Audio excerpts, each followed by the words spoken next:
మనం మన శక్తిని, మన ప్రేమను, మన సేవను ఇతరులకు అందించడం ద్వారా మనం బలంగా మారుతాము. కానీ ఆ సేవలో మనం కూడా భాగం అవ్వాలి. నిర్ణయం మరియు మార్పు. మనం ఈ రోజు నుండి ఒక నిర్ణయం తీసుకోవాలి.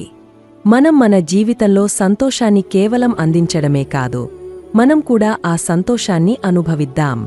ఈ చిన్న బాలుడి ఉదాహరణ మనకు చూపిస్తుంది, మనం ఎంతటి కష్టాల్లో ఉన్నా మన హృదయంలోని ప్రేమను మరిచిపోకూడదు.